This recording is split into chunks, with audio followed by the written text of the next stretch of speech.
This is Speech Music Part 3, page 529. When I was 8 years old, I'd been taken out to fish the wreck of the Brunswick Moon, which had sunk off the Isle of Orion during the hurricane of 1893. My father and grandfather had brought me as a rite of passage. I was being initiated into the habits and folkways of men. My grandfather, Silas, taught me how to find the wreck by placing our boat in the center of 6 palmettos that sat to the right of a bent live oak on shore. I remember that day not so much for the fish we had caught, but for the stories I heard the 2 men tell, and the feeling that adulthood was a club and an entitlement.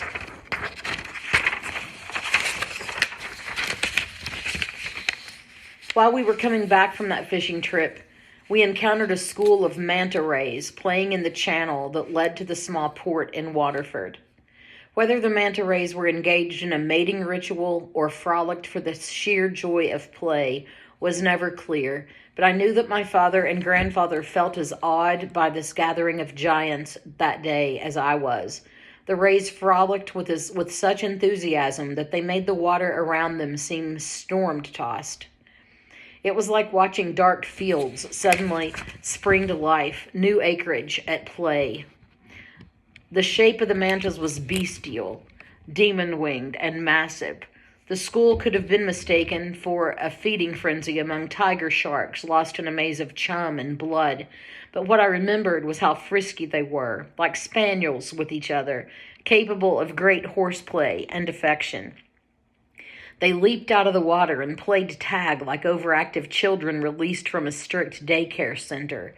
The ocean was turbulent with their size and exuberance, and for an hour we had followed the manta rays as they performed their great and inexplicable dance along the coastal waters of South Carolina. Though huge, none of the mantas that day approached the immensity of the creature that hovered like a black bird-like chimera. I should know that word. 3 feet below us. Chimera. It could have been asleep. It could have been watching us out of curiosity. The manta ray's mouth looked large enough to swallow our 18-foot Rincon whole. The boat that had always seemed solid and seaworthy now seemed to me as fragile as a balsa raft. I'm going to try to hook this baby, I said, recovering my composure. I hear they love shrimp. I reached for my pole, but Jordan grabbed my wrist hard and held it. I was joking, I said. Do you think I'm an idiot? You don't joke about something that big, Jordan said. Well, then we heard Mike scream, and turned around just in time to see Capers Middleton, the great-great-nephew of William Elliot, raising his harpoon into the sunlight and throwing it powerfully toward the spine of the great manta ray. Neither Jordan nor I had time to utter a single word of alarm or caution. We saw the blade of the harpoon slashing through the air. Then we were pitched forward as the manta ray came hurtling out of the water and over our boat.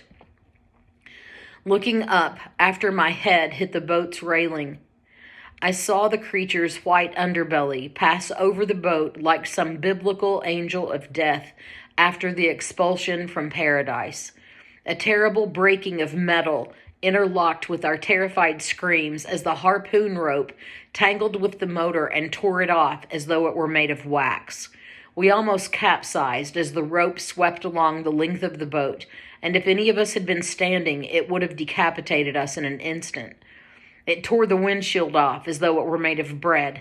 The next thing we knew, the boat was being dragged through the water at a speed that seemed enormous. For several minutes, Jordan and I lay shaken next to each other, disoriented among the debris in the bottom of the boat.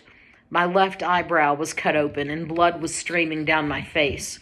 A hook had pierced Jordan's cheek, and in agony, he was trying to work it out. Mike and Capers lay still, and blood was pooling beneath Capers' head. The sun was still high, and I estimated that it must be nearing 3 o'clock in the afternoon. I could not believe how fast we were hurtling through the ocean without a motor. Before I rose, I tried to figure in my mind how large the fish was that passed over us in the agony of its first leap. Its shadow had cut the sun like an eclipse, and its shape was unearthly. I moved toward Mike and realized he was seriously hurt. A piece of broken bone was sticking out of an ugly wound on his forearm. "Mike, oh God," I cried out. Then I heard a strangled sound and saw Jordan pointing to his mouth and the hook. I struggled toward Jordan and worked the hook until I saw it come out of the bloody soft tissue near Jordan's lower molars. Taking the hook, I pulled it out of the front of his mouth. Then, reaching into my own tackle box, I took out a first aid kit and rubbed the wounded cheek down with raw alcohol and again heard Jordan scream out in pain. "We're in deep shit," I said.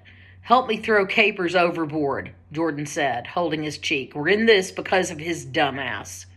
"He didn't know," I said, trying to clean Jordan's face and keep my eyes away from Mike's broken arm. "That thing could have killed us all." "Give it time," I said. "Why did he throw that harpoon?" "Because he lost the marlin," I guessed.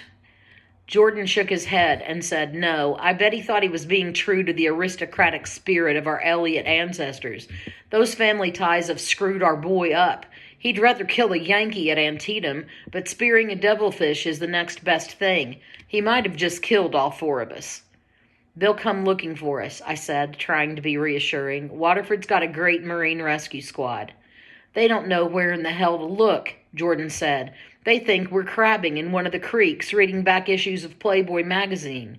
It's going to be a leap for them to know we're being towed out to sea by a 2-ton manta ray." We then placed life preservers beneath Mike's and Capers' heads. Both were still unconscious. We climbed to the bow of the boat and studied the taut rope that disappeared into the sea 30 yards in front of us. The harpoon must have driven itself deep into that black-muscled wing, and it occurred to me that the beast was simply fleeing like any grazing animal surprised by hunters and enduring unimaginable pain. The manta ray was trying to escape from our boat. That much was clear, as the wind blew through our hair and the sun bore down on our faces and wounds, which stung every time the bow broke through a wave of a now rising sea. Later, we would talk about the things we should have done in those first minutes, but both Jordan and I were still in shock at the violence and suddenness of what had overtaken our fishing trip.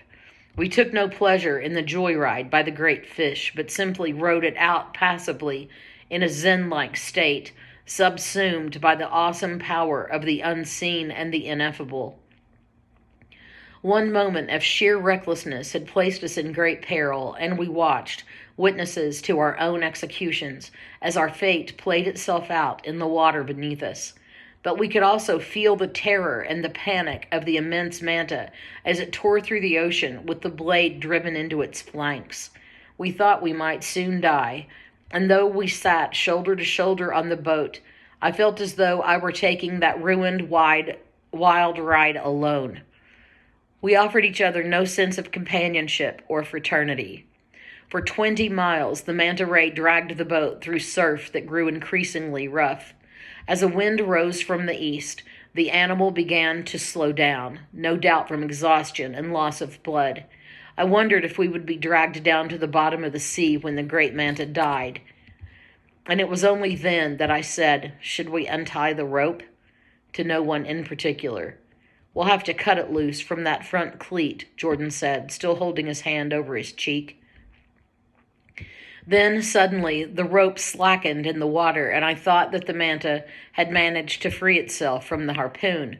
But within seconds, the manta came roaring out of the water in its full monstrous glory, like some forgotten behemoth from the mythology of a lost continent. It was winged and titanic as it took to the air and flapped its wings like some fierce prehistoric bird. Its leap took us by surprise, and we nearly fell off the side of the boat when it hit the water with a thunderous clap that could have been heard for miles. Frightened, we eased down into the seats of the boat and held on tightly as the manta ray executed a series of leaps. It rose out of the water again, then again, like some new species of death and darkness that fear had fashioned for its leisure. Then the manta ray reversed its course and began coming toward the boat. Mike screamed in pain as he awoke, but we were so transfixed, watching the rope go slack again, suspended in an agony of anticipation as we awaited the sounding of the great fish, that we did not respond. Mike was still screaming when the manta ray left the water, coming out toward and over us, the white belly passing over and blocking the sun once more, eradicating all hope of our deliverance and eventual safety. The boat seemed puny in the shadow of the wounded beast, and if the manta ray had landed on top of it, it would have crushed all four of us as easily as if we had been the larvae of eels. But the manta twisted away, somersaulted in midair, and loosed itself from the harpoon, snapping the rope at the same instant.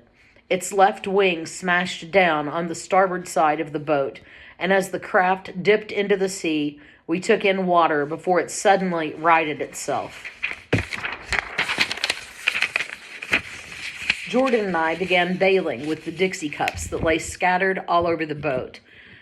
Bailing with 2 hands and cups, it seemed forever before the boat was mostly clear of water. Only then could we turn to Mike, whose moaning was dreadful to hear. Jordan set Mike's broken arm as best he could, wrapping it tightly with rags torn from a t-shirt and waterproof tape from one of the tackle boxes. He checked on Capers and washed out the deep wound at the back of his head, guessing out loud that Capers had a concussion. He even offered to sew up the ugly gash that ran across my eyebrow, but I demurred. We drifted that night, heavy with sun and exhaustion, into a dreamless sleep that resembled unconsciousness.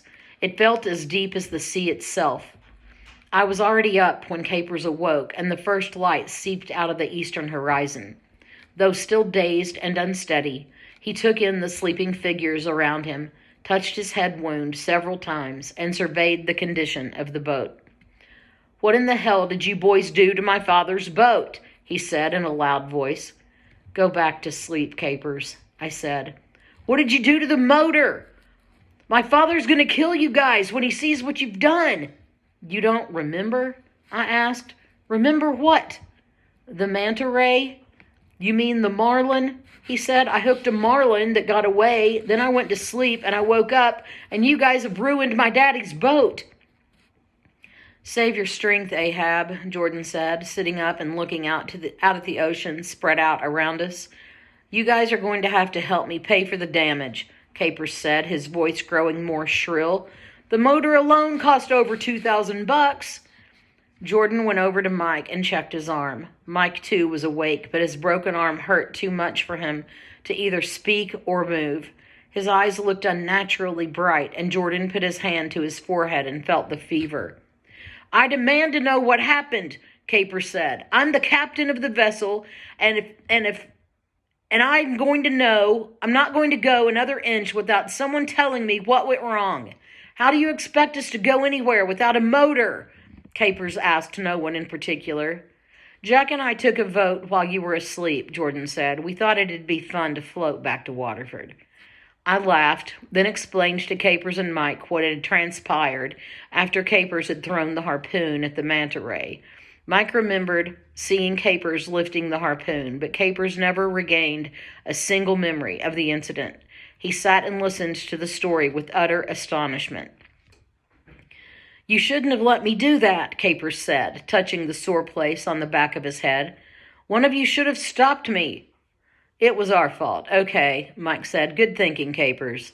"Help me think of something to tell Dad," Capers said. "A whale. We got caught in a school of humpback whales, and one of their tails knocked the engine loose.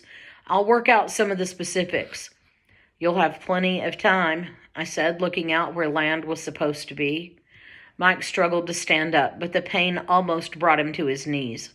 Jordan sat him down and tried to make him comfortable, propping up his arm with seat cushions and life preservers. "Later on, I want to get you in the water, Mike. Let's make sure that wound is good and clean." "No way. I'm not getting in no water that's got shit in it big as that manta ray." "I wish I could have seen it," Capers said. Jordan answered. "You saw it well enough to get us here." "We're lost at sea," Capers said. "Thanks for that bulletin," Jordan said. Mike laughed and said, "No, we're just as screwed as any four humans have a right to be." "I'll get us out of this," Capers said. "I'll think of something." Capers stepped up, and stood looking out toward the endless expanse of water. Putting his hands on his hips, he struck a pose of deeply aggrieved authority. For a full 5 minutes he stood there until Mike said, "You think of anything yet?" Capers' voice was grave, subdued, as he said, "Do you know we have a good chance of dying out here?" "He's a thinker," Mike said, nodding. "He's got all the angles covered." "Thanks for shedding more light on the subject," I said. "We're not going to die," Jordan announced. "What's going to stop us?" Mike asked. "My father," Jordan said. "My asshole father." "He's not here," Capers said. "When I was a little boy, my old man would take me out on maneuvers with him on weekends. He told my mother we were going camping. He'd take me deep into the woods of Camp Lejeune or Quantico, force march me 15 or 20 miles, then make me pretend we were at war. We lived off the land. We ate mushrooms and crawdads and wild asparagus. I ate frog legs and flower petals and insects. Do you know that an insect is almost pure protein?" "I hope you never open a restaurant, man," Mike said. But Jordan continued, "I hated those weekends with my father, and I was always afraid. He loved to test himself when there was nothing between him and nature. If one of America's enemies landed on these shores, he would tell me men like him would take to the forests for years. They would hunt the enemy only at night, using knives and sticks and razor blades.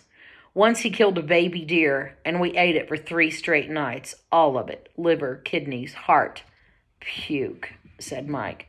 "That won't help us out here," Capers said. "Yes, it will. Just do whatever I tell you," said Jordan. "I know a lot about hunger and thirst. Before long, we're all going to know a lot about them. About both of them.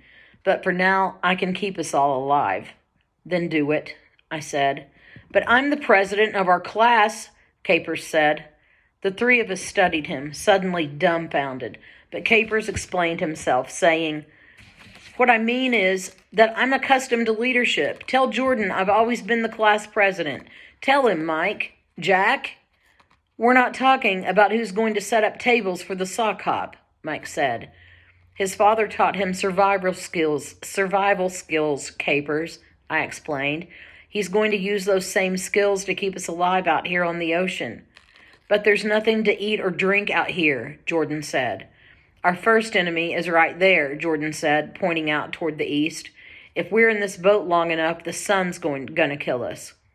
"Hey," said Capers, "Fort Lauderdale at Easter time. This'll give us a chance to work on our tans." "No time for jokes, son," Mike said. "Mike laughs less when Mike might die." "Get us out of this, Jordan," I said. "You want to play leader of the pack? Play leader of the pack." "What do we do, Jordan?" Mike asked. "You and Capers get under the gunwale out of the sun. Take off all your clothes. Jack and I'll cover ourselves best we can. We've got a little bit of water left in the ice chest. We'll ration it out, but only at night. Jack and I'll spend all day fishing. Don't move around. Conserve energy."